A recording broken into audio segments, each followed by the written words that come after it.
Welcome, everyone. I am very, very happy to see you at this live event of our monthly events with today's topic, Leaders I Want to Follow. As I said, I'm Anna Liebel, Leadership and Team Development Consultant, and I work with founders and leaders in the corporate world to help them reclaim their zone of genius. And we're going to talk about what is genius leadership today with my guest, Jonas Friberg.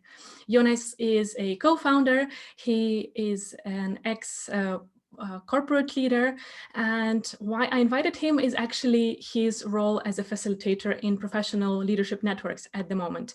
So in that role, he has managed to meet over 1,500 of leaders and gain a lot of insights in what are those guys doing to make them successful, what are those guys managing to succeed with their companies and their teams. And out of those 15 plus 100 leaders, Jonas picked up 25 who inspired him most. 25 leaders from very different backgrounds in very different industries, leading a lot of different teams from small ones to the huge corporations. And he interviewed them, going in depth about their leadership. And he figured out what are the common denominators for those leaders. Why do I, as a person, want to follow them? And this is something that we will discuss today. So we'll share some inspirational stories from our experience, both mine and Jonas, from those interviews. We will share some data from the research based on thousands and thousands of 360-degree assessments, seeing how that confirms what Jonas has found, or maybe it doesn't confirm. Let's see. So Jonas, warmest welcome to you. Thank you very much. I'm so glad to be here. Thank you. We're both a bit of a geeks in leadership topics, so we can talk about that for days and hours, right? But we've been also been talking a lot about it. yeah, we really connected on that level with you. But we'll be really mindful of your time, everyone, and we're very grateful for you really taking time in your day to be here with us. And I'm very happy to see some of you on the camera and some pictures of the others. This is extra pleasant to see the connection across the borders. So Jonas, Yes. I want to hop on and start with the question, what is leadership to you and who is a leader? Ooh. For me and for the people I've talked with, leadership is the one going first. Not the one knowing all things or knowing how everything should be, but someone that has a strong will of achieving something and really wanting people to follow and really want to learn from others. So I should say that a good leader is someone with empathy and curiosity and a strong will, if you want me to say just three things. You're allowed to say more, and we will discuss many more than those three, I would say. Absolutely. You have touched on things that research also is showing that is very important. Empathy, in different forms of it, being able to emotionally connect to people, for example. The research is showing that's one of the most important factors to be an inspirational leader. To be able to inspire the others, you need to be able to get a bit into their brain and in their hearts to understand how they think, how they feel, and with that, bring them on board, right? You don't talk only about how you see the world, how you see the mission of your company and so on. You are trying to imagine how the others see the mission, how they see the world, and talk their language if you want. Yes. And with that, you really can bring them on board. And I know, Jonas, that you were talking about the different levels, right? Here today, we want to cover both the strategic and this kind of high-level picture of what leadership is. But I know from the feedback from you who have joined the previous webinars that you also want some practical tips. How on earth do I do it on day-to-day basis? And we'll talk about both those levels and actually the connection of that, right, Jonas? Because you are thinking that this is something that a lot of people are missing, this connection there. Absolutely, because if I go back to my 25 leaders I would like to follow, what the similarity between them is that they absolutely, without any concern, going up and down, if you like, between the strategic, the tactical, and the operational level. Because you can't do, as many of them say, you can't be a strategic leader if you don't know the business you're responsible for. If you're not aware of what's happening in the critical points between your business deliveries and your customers, or how your employees in the front line, how their everyday life look like. So I think what's most important, those 25 are many of them are on a definitely high strategic level, but they are really curious about what's happening on the day-to-day basis, not as a sightseeing, something they do that they do every day. And I want to talk directly on this kind of day-to-day level. How do we make sure that you as a leader know what's going on all the levels of the company?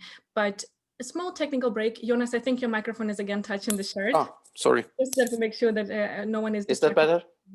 Let's see. Yeah, I'll probably try to do like this. Okay, you do that. So I will adapt. Great.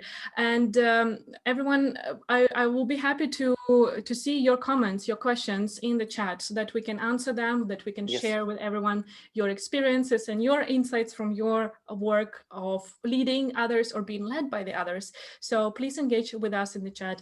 And if you feel like you want to ask something, but you don't feel comfortable doing it in public, so to say, you can send me a private message and then I'll just voice your question or your concern without naming you, so that you can get your answer, but in the comfort of being anonymous.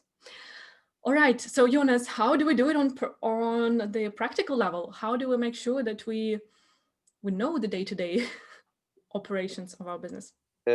Be present. Make sure that you find a way of being present in the daily operations. Of course, if you have 7,000 employees and your business is spread over the whole country or the whole Europe, you need to find a way to be present, to make sure that you get to know the feeling of what's happening today in your organization. What are people talking about, and what are the concerns? So make sure that you do. To tell a story which one of them told me, that I had a network meeting with a bunch of CEOs talking about yearly planning and strategic planning, and one of them came from a very big company, and one of them came from a fairly large company, but he was also one of the owners, and I think they had about a couple of hundred employees. And when they talked about strategic planning, the one from the big company said that he needed more information from the organization. He needed more reports, more analysis, a huge controlling base. But the other one said, no, I'm at the factory every day. I take a walk every morning, and it has never happened that the things that I see in the morning and correct together with my friends at work, it's never happened that came a couple of days later from a report. You need to be part of the daily operations. But you can't be at every place, of course. Yeah, of course, that's a good point. But in practice, how do you see those leaders managing to be present? Because I see a lot, especially in the big organizations, where there are a lot of levels of leaders, and there are many of them. And unfortunately, some corporations, the meeting culture is overboard, right? You have too many meetings, and especially the managers are running from one meeting to another, which are blocked minute to minute, back to back, and they don't have time to be present. How do you spin out of that wheel? How do you hop off that and actually start being present for your people in a meaningful way instead of running? It's a way. I think it's prioritization. You need to prioritize your calendar, and I think of course, if there's layers of layers, the most important part to be present at is the operation. where the critical, if you're managing a retail chain, you need to be seen in your shops. If you're a CEO of a bus company, you need to make sure that you are when you go to work, you also take the bus. Mm-hmm. Yeah, So that I think what you should do is to make sure that people see that you care about what's coming out for real from your business.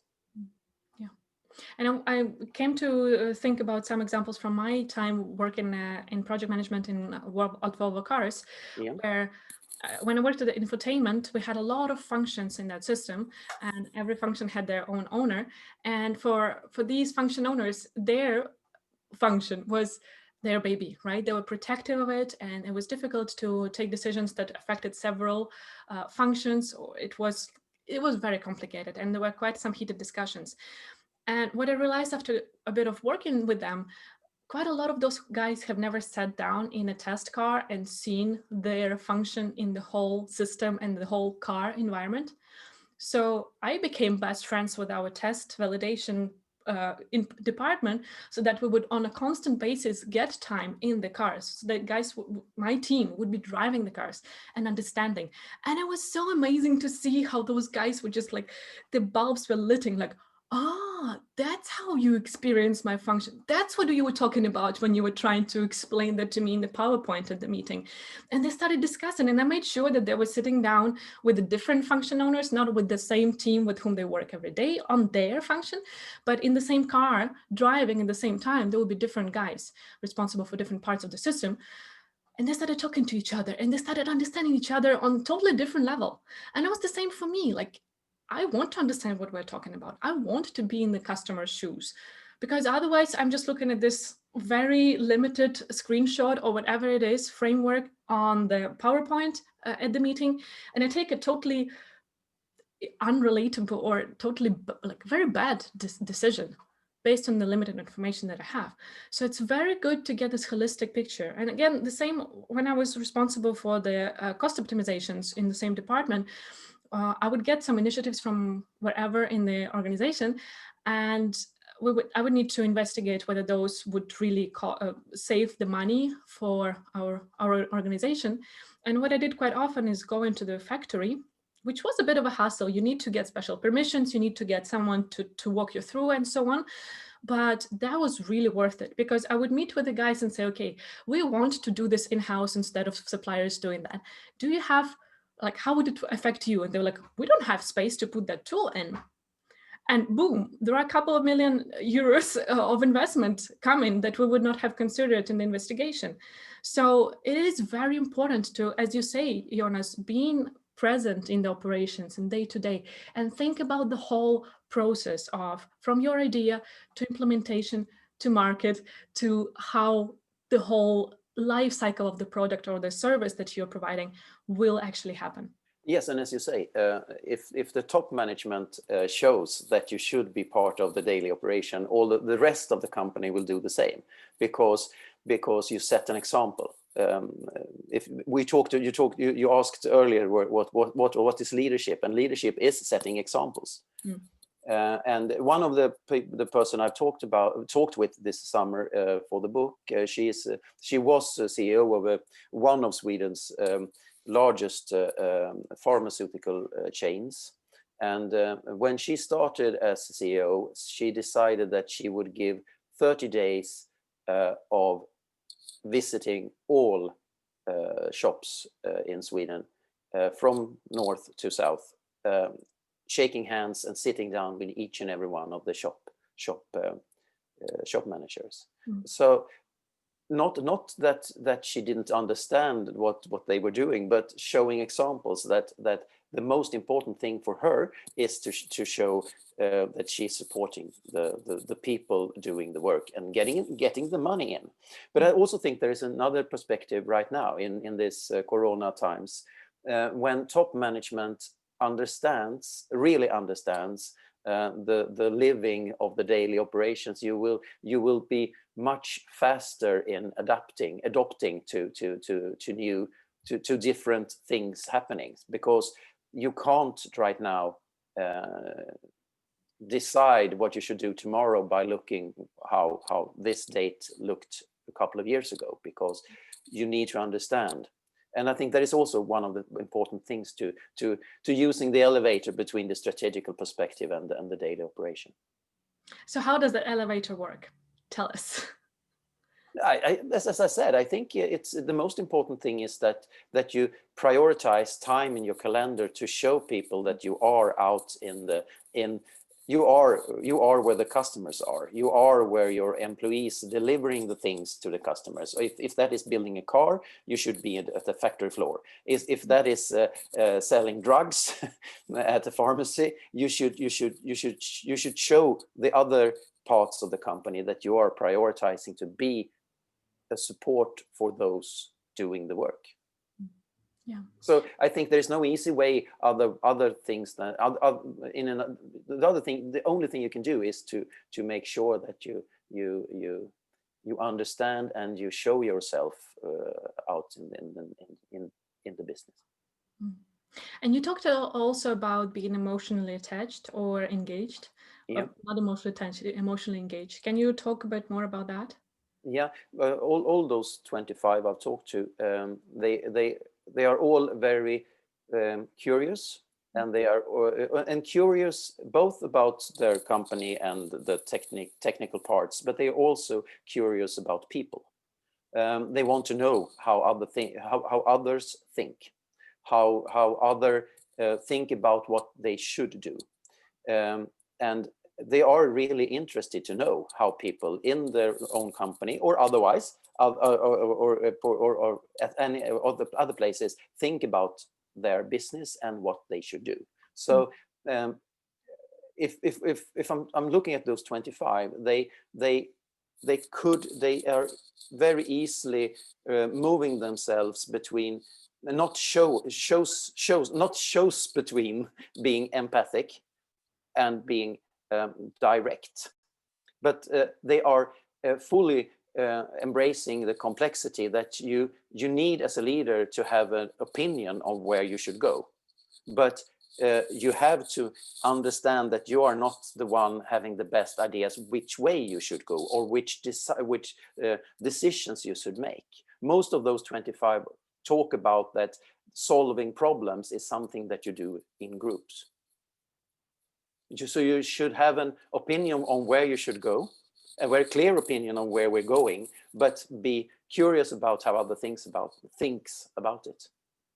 We have a question here from Ralph regarding the first point we discussed. When a lot of people work remotely, how can leaders still be present? Any thoughts or insights from your interviews, Jonas?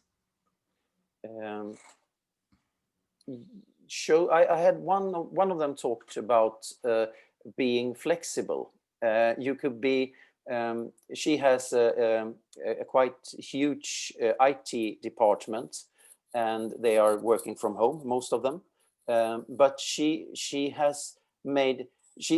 been traveling around, making dates with them, taking a stroll in the park or sitting at a bench, taking a coffee.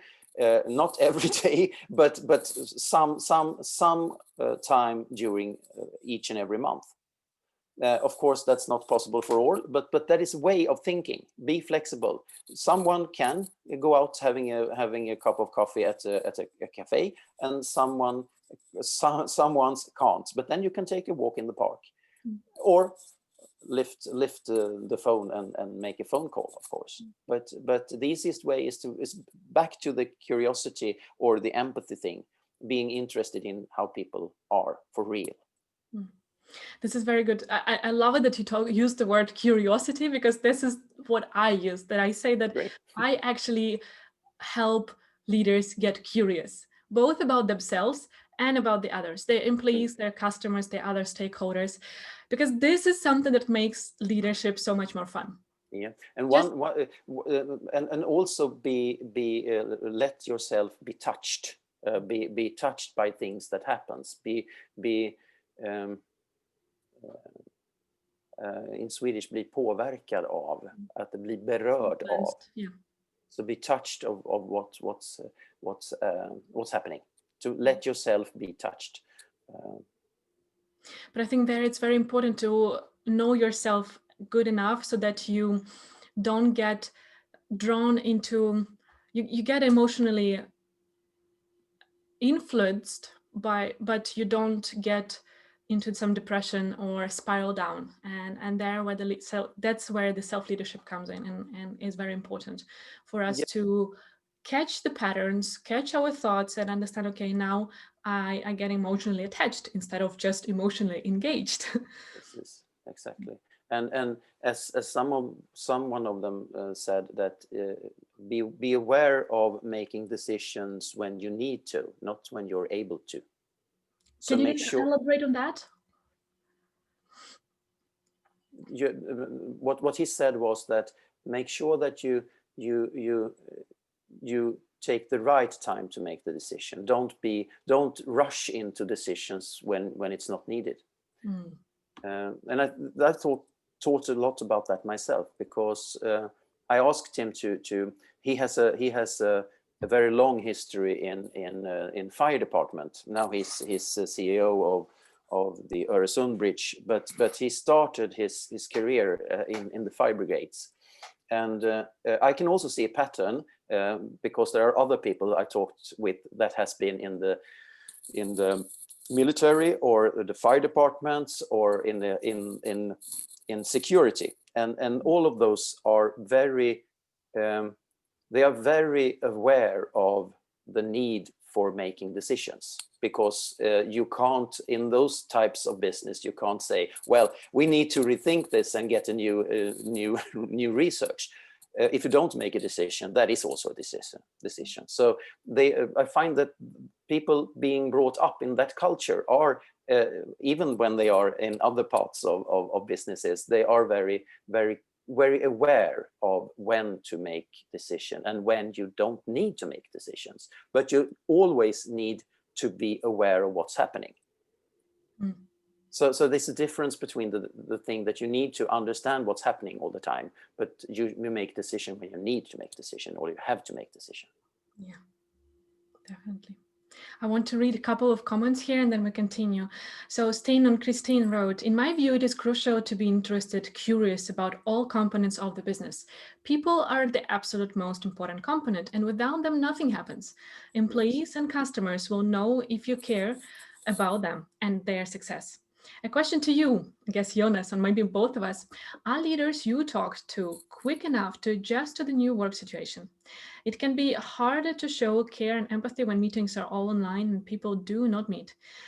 There is less small talk and questions about what people are doing outside of work. So we tapped a bit on that, but I think we can elaborate a bit more about the speed of adjustment, because I think this is something that we can also touch on.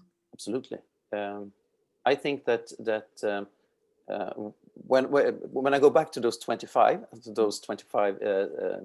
talks we had a couple of talks with some of them, but a lot of them said, please, can't we have a physical meeting? We could have a corona-safe meetings somewhere, but just I need, when we should talk about these important things, we need to be present. I hate digital, but I can see that this was during the summer. But I can see when I talk to leaders now, our expectation of digital meetings have increased since March. We are more the quality should be the quality has been better for the meetings, but I also think that a lot of leaders have been more precise in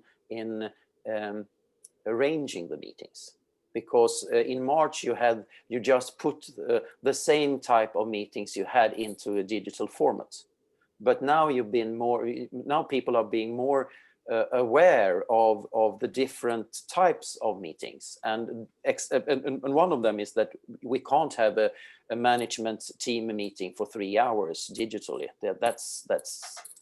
That's a disaster, because we can't be aware, we can't be alert for so long time.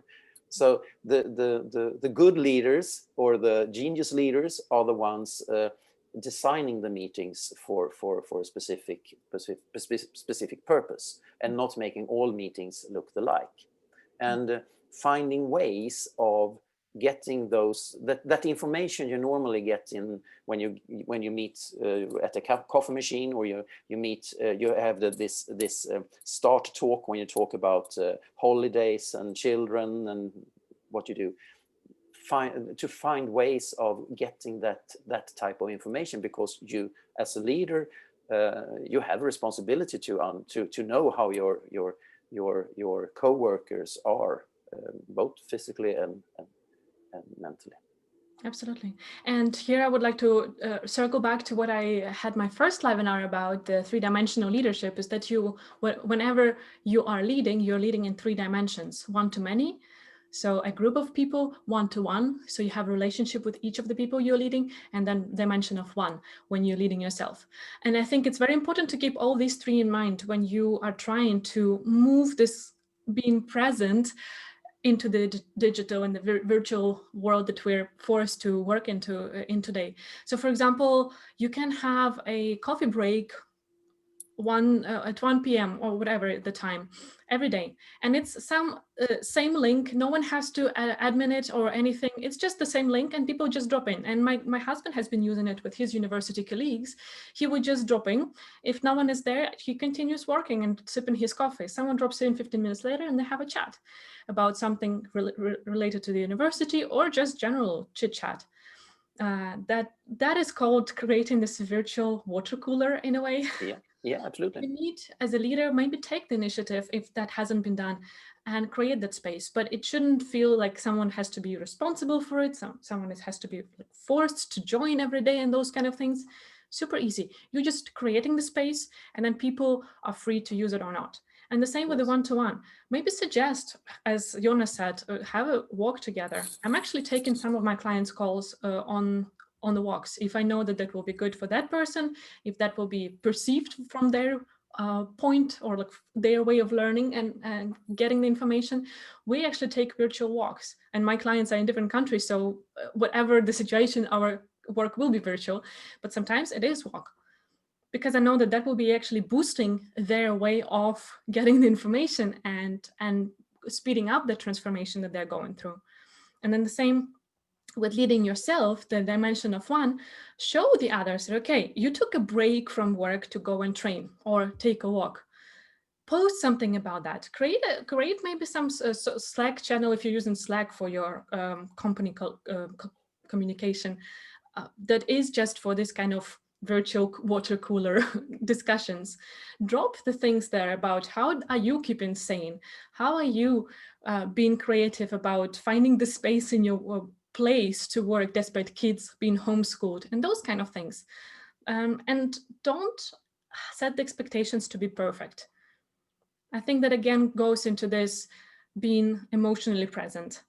You are showing that you don't know all the answers, but as a leader, you're trying and you're ready to try and make mistakes and be open, like, okay, this actually went south. Let's try again. Let's try in a new way.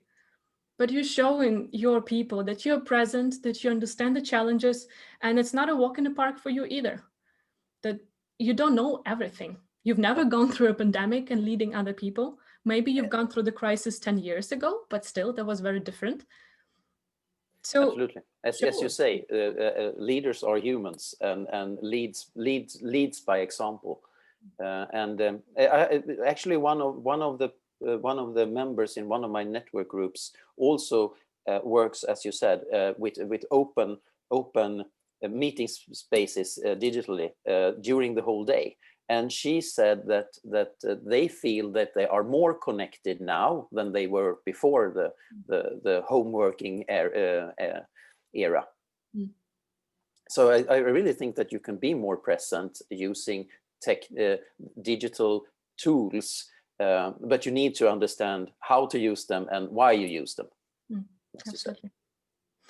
And if anyone is interested, after that 3-dimensional leadership webinar, I actually had a resource sheet with a lot of different initiatives that you as a company can use for leading in those 3 dimensions. So if you're interested in seeing that, just let me know, drop me an email or connect to me on LinkedIn, and I'll be happy to share that one with you. So here there is a comment, Jonas. I don't know the name. It says OPPO. No, not no. But the comment says, the pandemic showed organizations that their real assets are employees. Don't you believe that HR sector needs to be developed more to provide more support to them? And I actually wonder whether you have had discussions with your leaders about how they are engaged in HR, learning and development, maybe diversity and inclusion, people in their organizations. Yeah, of course, but I think you should strengthen the leaders rather than strengthening supporting parts of the company. But of course, for every company, and I think the interesting thing with all artificial intelligence coming, the people are getting more and more important all the time. And even with a lot of RE, we will have a lot of more focus on people. So I really agree that people are the most important asset for any company. Yeah, but perhaps perhaps as for HR it could be as it is for IT. For IT has been in many companies, it's my experience now, have been someone that are delivering things to the leaders that are managing sales and marketing. But IT is now being a part of development, business development.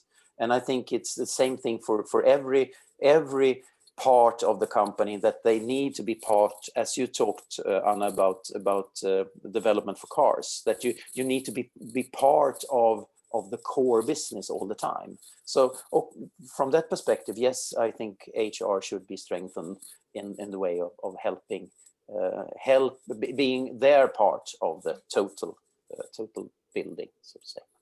Yeah. And people are commenting here, like Sen and Christine, that she really likes the open door or virtual water cooler idea. And then Muath also said that he likes this digital open space idea. Yeah. So we're happy that it's landed.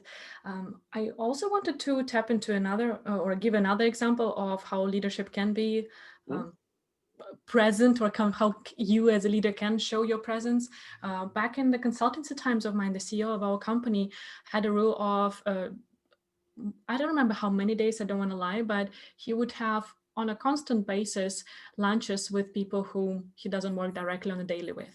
So the company restaurant or company canteen, he would just grab his lunch and go to someone's table and say, hey, is it okay if I have a lunch with you today? And he knew people by names. He would always talk to the cleaning personnel and all the admin people, the receptionists and so on, because for him, it was important to know all the parts of the organization. And he was like, obviously, I want to talk to the cleaning lady. She walks around and she hears what's happening in every department without kind of being filtered that, oh, the CEO is in the room. Maybe we shouldn't talk about those things, because that is the way for him to get feedback and to then come and say, hey, guys, I know that you're struggling with this. How can I help you? So this is another way of being present, and you can do it virtually as well. Of course, it's not the same, but maybe order a lunch to a colleague of yours with a delivery home and say, hey, can we have a lunch date virtually? Just try to be creative, and it comes again to being curious. I actually have a story about that. Like, I had a member in another network group a couple of weeks ago that talked, that was an incident because it was not meant to be like it turned out to be, because everyone in the company was invited to a digital conference at the same time.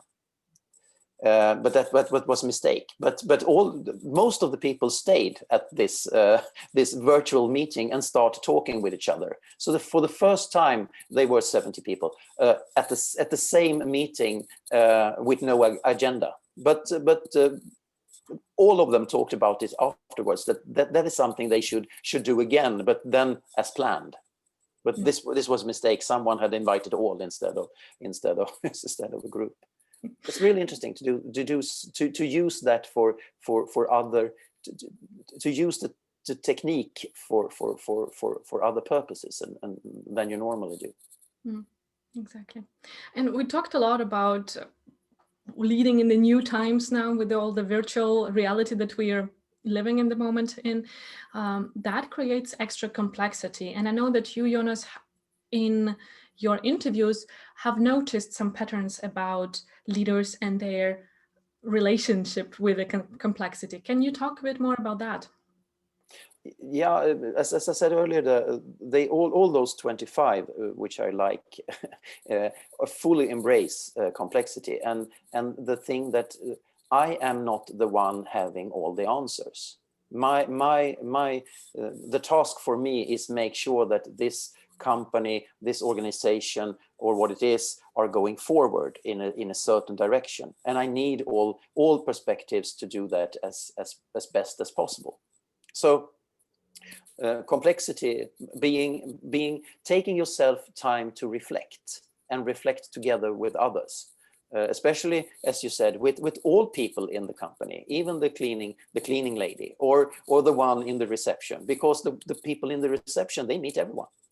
So that's the best way of getting the temperature, the state of the union right now, is to talk to them, to those people who meet them.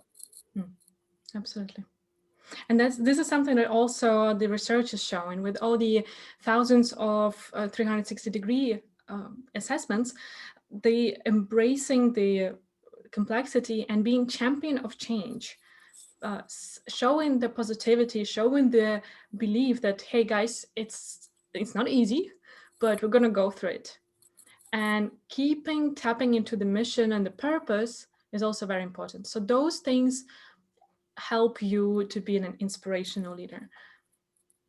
One of the people I talked to, he said that his days are full of moving from being at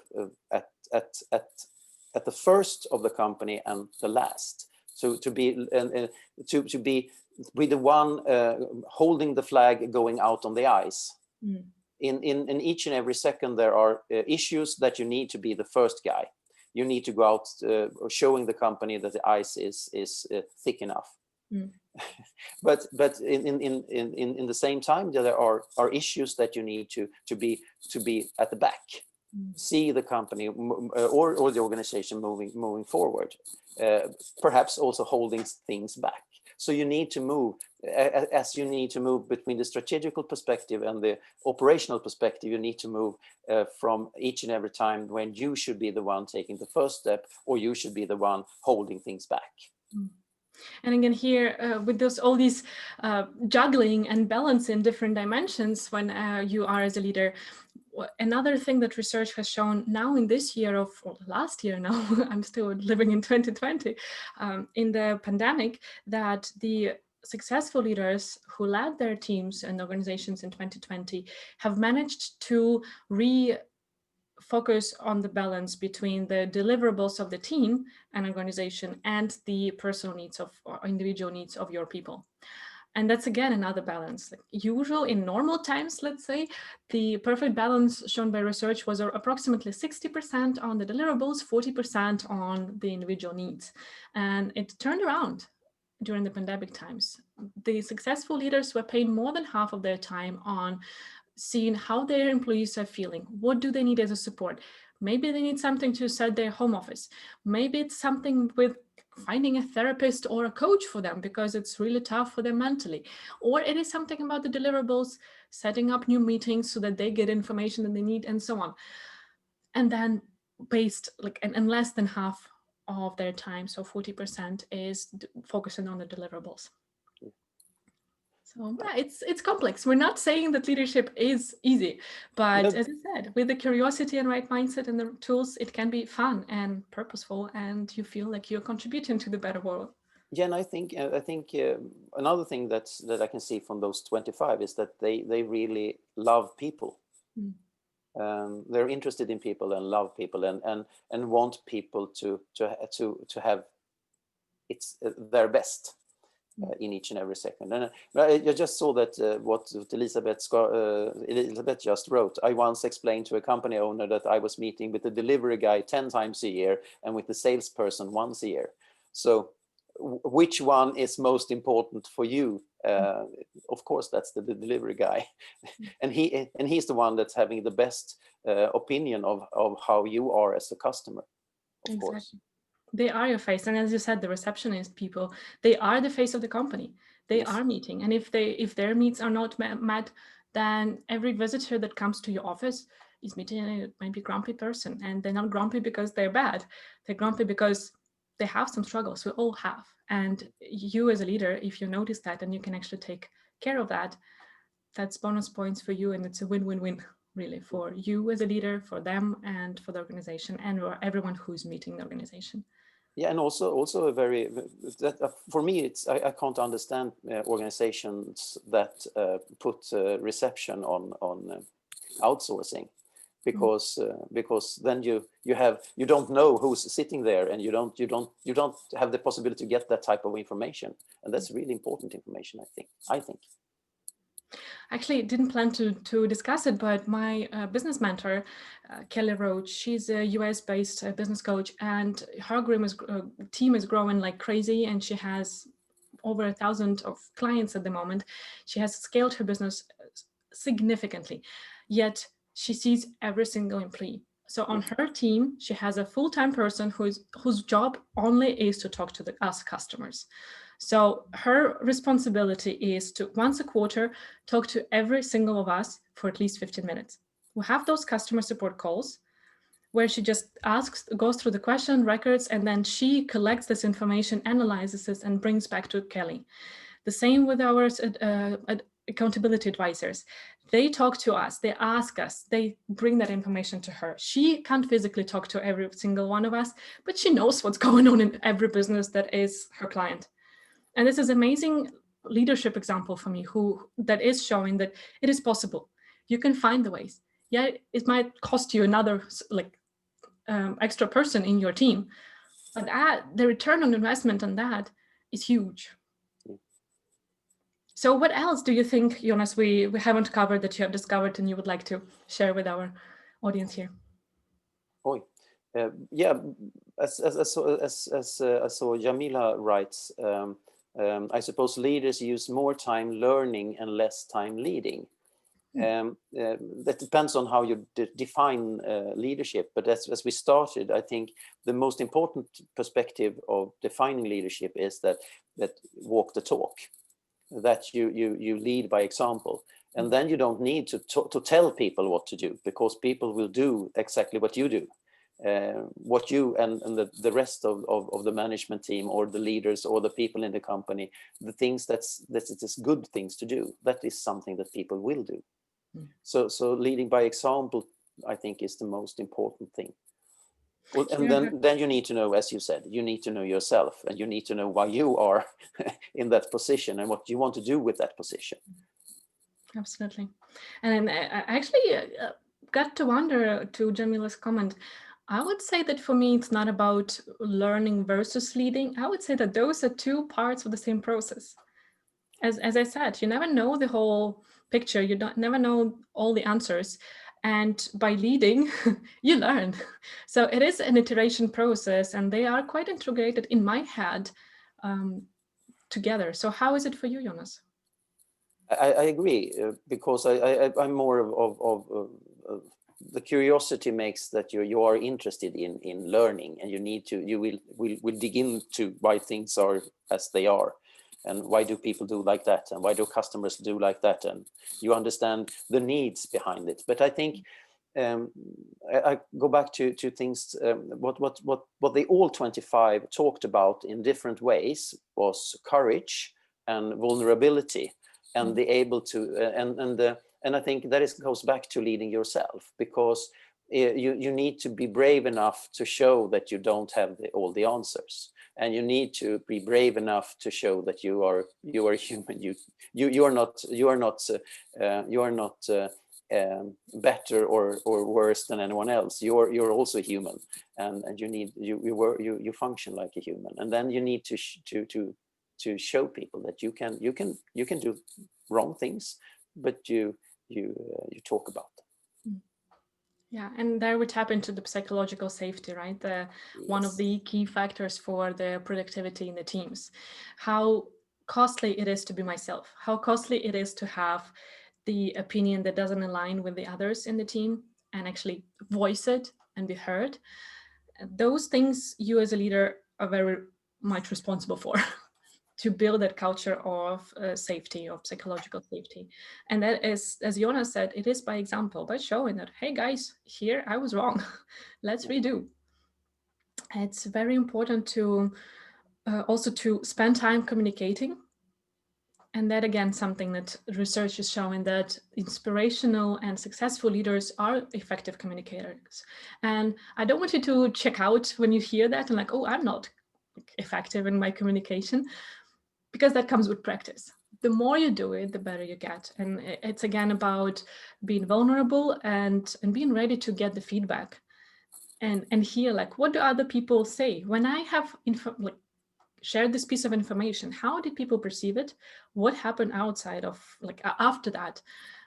And then you just circle it back to, does it mean that I miscommunicated that? Was I not clear enough? Was it not visionary enough? Was it not detailed enough? So keep practicing and it will come. And the fascinating thing that I've seen in the research is that they say inspirational leaders are effective communicators and they spend time on communication. And this second part is super important for me. It's really about practicing, it's really about improving, and it's really about showing that you care and you put effort into this. Because as we discussed so many times during this conversation, people is the most important part. You can't go far alone. So guys, do you have any more questions or reflections? I want to be mindful of your time and I want to wrap up on time. So let's give a couple of minutes for people to come back with any more comments in the chat. And I actually wanted to share another leadership model quickly about how to reach extraordinary results for you as a leader and for your team as an organization. But first of all, for you as a leader. So if you imagine 3 circles, one of them being your competence, those things that you know well. And then the other one, your passion. So those things that you enjoy doing, you can do them for the whole day. You can come to work at 8 and leave at 5, and doing those things, you were just on the playground and enjoying what you've been doing. And then there's the third one, organizational needs. And if you find this area where all 3 intersect and use your time and energy as a leader, putting it into that intersection of passion, competence, and organizational needs, you will reach extraordinary results.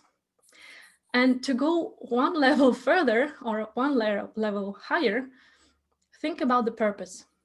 More and more in the last years, we have been talking about this, right? That a lot of people, they need to not only come, do their work, and then get their paycheck in the end of the day or every 2 weeks or every month or whatever.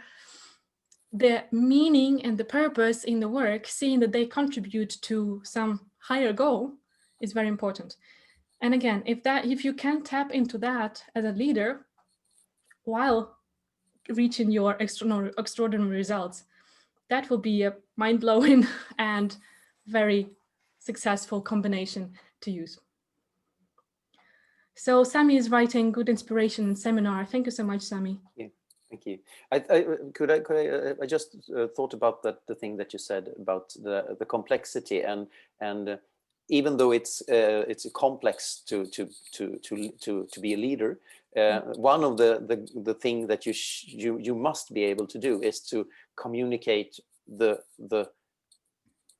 core thing about the company in an easy way, so that each and everyone could align to that and share that mission and vision and passion, or what you want to call it. Yeah, exactly. It is a combination of everything, right? And Jamila is writing, I agree with you. Great leaders I met didn't have to lead, but did it when they had to. People follow true leaders willingly. And I've also met leaders no one wanted to follow. Me too. We've all been there. And we've all been there. I keep thinking about my role models for leaders, or those people who teach me about leadership most. And one of them is my daughter, who is 2 years old. And she shows me by her example that people do as we do, not as we say. And I keep reminding myself that whenever I'm annoyed by that, sometimes I just turn it into gratefulness or gratitude, because she's showing me that that's the same is happening with the adults. And she's just given me a great reminder to work on myself every single day, to pay attention to what are my thoughts, what are the words I'm using, how am I showing up for my clients, for my audience, for my team, a small but still team, for my family. So look around yourself and find your inspiration and your reminders and be grateful for them. And sometimes it can be a bit irritating, but as I said, tap into gratitude and the learning of that event, the journey, that moment. That's one of the last tips that I would like to.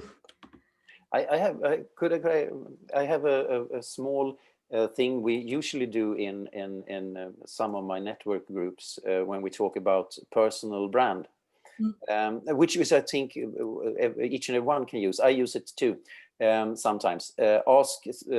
Ask 5 people in your surroundings. That could be family, one family, colleagues, people you met for the first time. Ask them for 3 things that they see or think about you, and compare those 5 and see if there are things that everyone sees. And I think that's a very easy tool to talk about your own personal brand. Yeah, absolutely. Ask people around. Don't stay in the vacuum. The way for you to learn is to really learn from the others around you. A lot of people are grateful here, thanking for the Livenar and for the inspiration. Thank you everyone for joining and staying with us. So Jonas, one of the last questions is how people can connect with you. On LinkedIn, Jonas Friberg. I think LinkedIn is the best place to do networking. And that's the platform I play around on most as well. Yeah, and more people do, I think, in a professional way. Jonas, last question that I always ask my guests: what would be your 3 tips for our audience to be the genius leaders that they can be? Wow. I think I had 3, but I think I rearranged them because you said psychological safety, and I think that is the most important thing, to make sure that the people you work together with feel safe enough to dare tell you things that you do wrong, and execution. Make sure that you show people that when you decide things, you do them. And reflection. Make sure to reflect on what's happening, because I don't know if there is, but someone said that use 95% of the time defining the problem and 5% solving it. So I think reflection is really, really important. So psychological safety, execution, and reflection. I think that's most important. Love it. Thank you so much, Jonas, for sharing your insights and inspiration. And thank you everyone for joining. Please reach out to us, connect on LinkedIn. We'll be happy to continue the discussion. Absolutely.